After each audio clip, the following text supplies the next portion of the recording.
है संवाद समाचार। मैं हूं अंकिता, आप देख रहे हैं संवाद समाचार। आइए शुरुआत करते हैं एक खास खबर से। भारत रत्न भीमराव अंबेडकर बाबा साहेब का जन्म ही हम सबके लिए असली गौरव का विषय है। मुख्यमंत्री डॉक्टर यादव। राजधानी भोपाल में बोर्ड ऑफिस चौराहा पर आज भीमराव अंबेडकर की जयंती पर मुख्यमंत्री डॉक्टर मोहन यादव और प्रदेश अध्यक्ष विष्णुदत्त शर्मा ने अंबेडकर जी की प्रतिमा पर पुष्पांजलि करने के बाद प्रदेश कार्यालय में मीडिया से चर्चा करते हुए सीएम डॉक्टर मोहन यादव और वीडी शर्मा ने प्रदेशवासियों को बधाई दी। मुख्यमंत्री ने कहा कि बाबा साहब का जन्म ही हम सबके लिए असली गौरव का विषय है। उन्होंने अपने जीवन में मान सम्मान की चिंता किए बिना समाज के लिए जो काम किया है, खासकर दलित वर्ग के लिए जो काम किया वो किसी ने नहीं किया है। उनके द्वारा दिए गए इस संविधान के बलबूते पर हमारा लोकतंत्र दुनिया का सबसे बड़ा लोकतंत्र है। इस अवसर पर प्रदेश अध्यक्ष वीडी शर्मा ने कहा कि आज का दिन हमारे लिए बड़े ही सौभाग्य का दिन है। आज के दिन हमने अपना संकल्प पत्र भी जारी किया है। आज जारी हुए संकल्प पत्र से ये अनुमान लगा सकते हैं कि यह संकल्प पत्र गरीब कल्याण के लिए गरीबों को समर्पित किया है। इस अवसर पर पूर्व मुख्यमंत्री शिवराज सिंह चौहान, प्रदेश मीडिया प्रभारी आशीष अग्रवाल सहित बड़ी संख्या में कार्यकर्ता भी उपस्थित थे।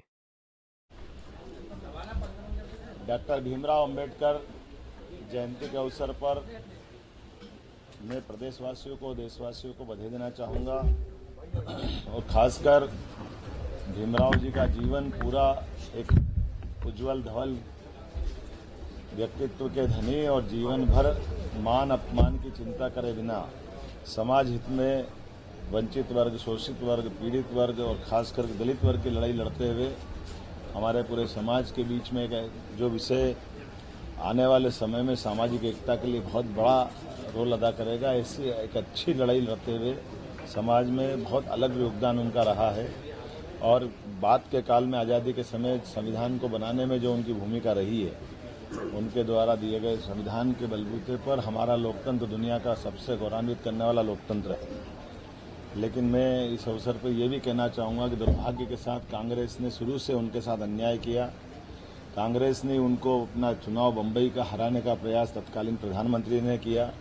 बाद के दौर में लगातार उनका कदम कदम पर उनका जीते जी अपमान किया। उनके बाद उस संविधान को जो उनने अपनी बहुत बड़ी तपस्या का फल एक तरह से दिया था, उस संविधान का कुठाराघात करने का प्रयास इंदिरा जी के समय हुआ। आपातकाल लगा करके कदम कदम पर संशोधन करते हुए कांग्रेस ने इतनी बार संशोधन किए हैं संविधान में कि संविधान के मूल भाव को भी बदलने का प्रयास अगर किसी ने किया है तो कांग्रेस ने किया है। आज के इस अवसर पर मैं इतना जरूर कहना चाहूँगा कि भारतीय जनता पार्टी शुरू से माननीय डॉक्टर भीमराव अंबेडकर के मूल भाव को समझते हुए आज जिस रूप में बढ़ी है वो लोकतंत्र हितैषी, हमारी पंच निष्ठाओं में एक निष्ठा लोकतंत्र की भी है।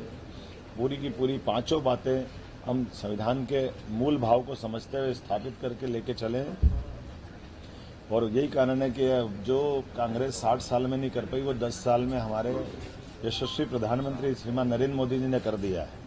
और एक चाय वाले के परिवार से निकल कर के देश में लोकतंत्र की प्रतिष्ठा बढ़ाने के साथ साथ जिस ढंग से संविधान की भावनाओं को ध्यान रखते हुए सभी समाज को लेकर के विश्व में भारत की कीर्ति बढ़ाई, प्रसिद्धि बढ़ाई, ये उल्लेखनीय है। मेरी अपनी ओर से इस अवसर पर भारतीय जनता पार्टी ने फिर एक बार भाजपा सरकार के आधार पर नया संकल्प पत्र का जो कल आज ही डॉक्टर अंबेडकर जयंती के अवसर पर समाज के सामने लाने का निर्णय किया, ये बहुत काबिल तारीफ है। मैं प्रशंसा करता हूँ। मैं उस घोषणा संकल्प समिति में खुद सदस्य भी हूँ।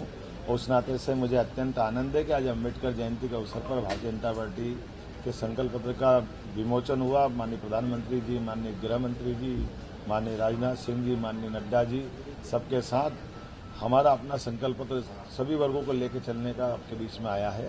यद्यपि विस्तृत बातचीत हम कल उसके बारे में करेंगे, लेकिन मैं आज भाजपा के द्वारा लिए गए इस निर्णय की सराहना करता हूँ, बधाई देना चाहता हूँ। मोदी जी कल बात करेंगे विस्तार से। आज तो हम बाबा साहब अम्बेडकर जयंती के अवसर पर उसके विमोचन की बात कर रहे हैं और ये देश के सामने अपनी बात रखी है। मैं भाजपा के राष्ट्रीय अध्यक्ष जी को बधाई देना चाहूँगा, हमारे प्रदेश अध्यक्ष जी को बधाई देना चाहूँगा कि आज हमने अपने विजन डॉक्यूमेंट को संकल्प पत्र के सामने रखा कि हम अगर कोई संकल्प लेते हैं तो उसको लागू भी करते हैं। मेरी अपनी ओर से बधाई। यशस्वी प्रधानमंत्री का मध्य प्रदेश की धरती पे स्वागत है, अभिनंदन है।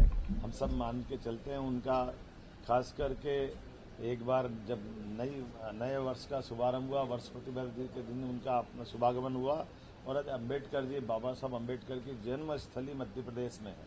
हम सबका गौरव है और सौभाग्य की बात है कि आज उनकी जन्मस्थली को नमन करने एक तरह से मध्य प्रदेश की धरती पे वो आए हैं। मेरी अपनी ओर से उनका वंदन, अभिनंदन। जन्म जयंती की प्रदेशवासियों को सबको बहुत बहुत बधाई, शुभकामनाएं। भारतीय जनता पार्टी के सभी कार्यकर्ताओं को भी। और आज का दिन हमारे लिए सौभाग्यशाली दिन है कि आज भारतीय जनता पार्टी ने माननीय प्रधानमंत्री नरेंद्र मोदी जी के नेतृत्व में संकल्प पत्र 14 अप्रैल बाबा साहब अम्बेडकर की जन्म जयंती के अवसर पर जारी किया है। इस बात से आज हम ये अंदाजा नहीं लगा सकते, बल्कि एक संकल्प ले सकते हैं कि आगामी 5 साल भी माननीय प्रधानमंत्री मोदी जी के नेतृत्व में गरीब कल्याण के, सेवा और सुशासन के ये आगामी 5 वर्ष भी गरीब कल्याण को समर्पित माननीय प्रधानमंत्री मोदी जी के नेतृत्व में होंगे। और 2047 का विकसित भारत का संकल्प इस संकल्प पत्र में निहित है। कल हम सब लोग इसकी विस्तृत बातचीत करेंगे। मैं माननीय प्रधानमंत्री जी का घोषणा पत्र समिति का, जिसमें हमारे माननीय मुख्यमंत्री जी भी सदस्य थे, तो एक ऐसा घोषणा पत्र जो गरीबों के जीवन में बदलाव लाने का काम जो पिछले 10 वर्षों में किया है, आगामी समय में ये भारत विकसित भारत बनेगा। ये संकल्प पत्र, उसका एक प्रारूप जनता के सामने प्रस्तुत हुआ है। मैं प्रधानमंत्री जी को और पूरी संकल्प समिति को बहुत बहुत बधाई और शुभकामनाएं देता हूँ। YouTube पर जाकर चैनल को सब्सक्राइब करें, लाइक करें और खबर को अधिक से अधिक शेयर करें और बेल दबाएं।